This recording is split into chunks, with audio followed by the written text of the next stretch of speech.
जय NIA study hub में आप सभी का स्वागत है। दोस्तों, आई होप कि आपने प्रीवियस वीडियो को देख लिया होगा जिसमें हमने एसएचजी के गठन, प्रकार और उससे संबंधित जितने टाइप के डायमेंशंस थे सभी में हमने विस्तृत रूप से चर्चा की हुई है। लखपति दीदी एक्चुअल में एसएचजी से ही संबंधित एक पहल है, कोई स्पेशली डिफाइंड योजना नहीं है, एसएचजी से ही संबंधित एक पहल है। तो चलिए हम इसे आज देखने की कोशिश करते हैं। एक्चुअल में लखपति दीदी कौन होती है? तो देखिए, लखपति दीदी कोई और नहीं बल्कि स्वयं सहायता समूह की सदस्य होती है। अच्छा, आप रेड पेन या ब्लू पेन जरूर रखिएगा और हाईलाइट करते हुए चलिएगा ताकि बाद में रिवीजन के समय आपको पूरा पढ़ने की ज़रूरत ना हो, सिर्फ आप हाईलाइटेड चीज़ को ही पढ़ें। तो ठीक है, लखपति दीदी स्वयं सहायता समूह की सदस्य होती है जिसकी वार्षिक पारिवारिक आय, देखिए लखपति दीदी क्या नहीं पूछ रही है, वार्षिक पारिवारिक आय 1,00,000 रुपए या उससे अधिक होती है। तो इसको तो पहले आपको हाईलाइट करना है। दूसरा, इस आय की गणना कम से कम 4 कृषि मौसमों, एक कृषि मौसम मतलब खरीफ, दूसरा रबी आ गया, फिर खरीफ, फिर रबी, ऐसे करके एक जो मौसम होता है उसको एक कृषि मौसम बोलते हैं। ठीक है, तो ये बोलता है कम से कम 4 कृषि मौसमों या व्यवसाय चक्रों के लिए की जाती है जिसमें औसत मासिक आय 10,000 रुपये से अधिक होती है, तभी तो 12 महीने में वो 1,00,000 रुपये से अधिक होगी। तो अब हमने देख लिया लखपति दीदी कौन होती है। अब हम देखते हैं कि लखपति दीदी पहल की शुरुआत कैसे हुई, कब हुई और इसके लक्ष्य और उद्देश्य क्या हैं। जैसे कि आपके प्रीवियस सिलेबस में बताया गया था कि योजनाओं को किस तरीके से पढ़ना है और उसी क्रम में हम पढ़ रहे हैं। तो इसकी शुरुआत कब हुई थी दोस्तों? 15 अगस्त 2023। वेरी इंपॉर्टेंट, ये आप हाईलाइट कर लीजिएगा। ठीक है, फिर नेक्स्ट क्या है, इसका उद्देश्य क्या है? तो गरीब महिलाओं को आर्थिक रूप से सशक्त बनाना इसका मेन उद्देश्य है। नोडल मंत्रालय कौन है? वेरी इंपॉर्टेंट, क्योंकि ये इससे पूछे जाने की संभावना बनती है। तो ग्रामीण विकास मंत्रालय है। आपसे ट्रैप में फंसाने के लिए आपको किसान एवं कल्याण मंत्रालय भी बोला जा सकता है, कृषि एवं किसान कल्याण मंत्रालय। फिर इसका लक्ष्य क्या है? तो इसके लक्ष्य चेंज होते रहते हैं। वर्तमान में तो महिला स्वयं सहायता समूहों के माध्यम से गांव में 3 करोड़ लखपति दीदी बनाना है, जिसमें से कुछ टारगेट तो इन्होंने अभी अचीव कर लिए हैं। ठीक है, नेक्स्ट देखते हैं इसमें क्या है कि इस योजना के माध्यम से स्वयं सहायता समूहों से जुड़ी 3 करोड़ महिलाओं को स्वरोजगार शुरू करने के लिए 1 से 5 लाख रुपए तक की ब्याज मुफ्त आर्थिक सहायता प्रदान की जा रही है। ठीक है, अब हम देखते हैं नेक्स्ट इसके डायमेंशंस को। चलिए नेक्स्ट हम अब आगे बढ़ते हैं और इसके देखते हैं मानदंड को। आखिर लखपति दीदी की पहचान की जाने के लिए कौन कौन से मानदंड होते हैं?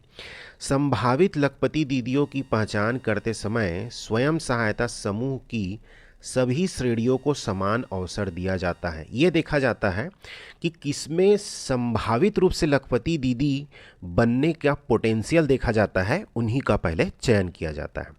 परामर्श प्रक्रिया के जरिए संभावित लखपति दीदियों की पहचान की जाती है। ये देख लिया हमने।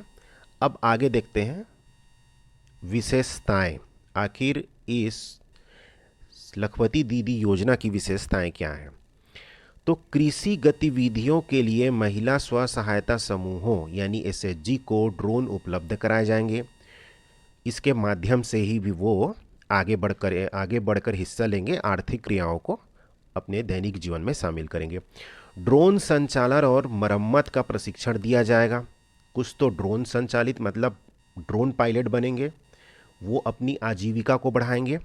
उनमें से ही कुछ लोगों को रिपेयरिंग करने, क्योंकि कंटिन्यू काम होता रहेगा, तो उनमें से कुछ को रिपेयरिंग करने के लिए भी प्रशिक्षण दिया जाएगा। फिर एलईडी बल्ब बनाने, प्लम्बिंग समेत अन्य कौशलों में प्रशिक्षित किया जाएगा।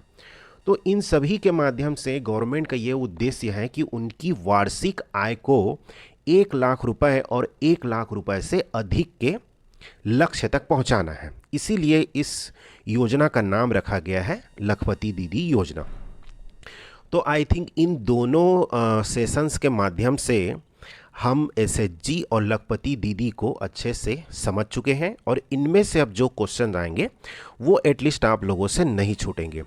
लखपति दीदी योजना बहुत इंपॉर्टेंट है दोस्तों, क्योंकि हाल ही में भारत सरकार और राज्य सरकार इनमें बहुत ज़्यादा फोकस कर रही है।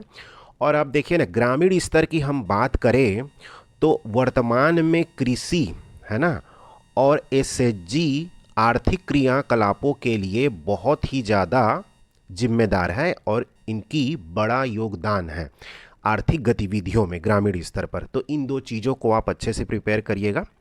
दूसरी बड़ी बात कि यदि आप होल एंड सोल सिर्फ एडीओ के एग्ज़ाम के लिए अभी आप तैयारी कर रहे हैं, अगर आप पीएससी मेंस की तैयारी नहीं कर रहे हैं, तो मेरा एक सजेशन ये है कि अभी आप जो 2 टॉपिक आपके लिए नए होंगे, बाकी चीज़ों को तो आप जीएस में पढ़ ही चुके हैं है ना, और एक हिंदी सब्जेक्ट था जो प्रीवियस क्या बोलते हैं सिलेबस में था, लेकिन वर्तमान में जो एक ग्रामीण विकास और दूसरा आजीविका मिशन, तो इसको अभी आप पढ़िए और जीएस को छोड़िए मत। जीएस को कम से कम आप 100% पढ़ रहे हैं तो मैं ये बोलूँगा कि 30% समय आप जीएस के लिए दीजिए, क्योंकि इसका भी वेटेज रहेगा है ना, और 70% समय आप इन नए चीज़ों के लिए देखिए।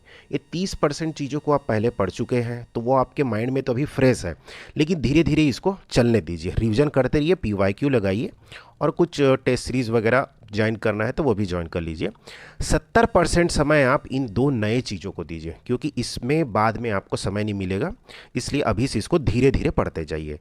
इस प्रोसेस को आप कंटिन्यू फॉलो करते रहेंगे तो आप देखेंगे कि एग्ज़ाम के पहले एक अच्छा कमांड हो जाएगा इन सब्जेक्ट में आपके ऊपर। ठीक है, तो चलिए, ये काफ़ी छोटा वीडियो था, जानबूझ करके हमने इसको छोटा ही बनाया है। नेक्स्ट वीडियो में मिलते हैं, फिर उसमें हम सामाजिक अंकेक्षण यानी सोशल ऑडिट को कवर करने की कोशिश करेंगे। थैंक यू सो मच दोस्तों, मिलते हैं, जय हिंद।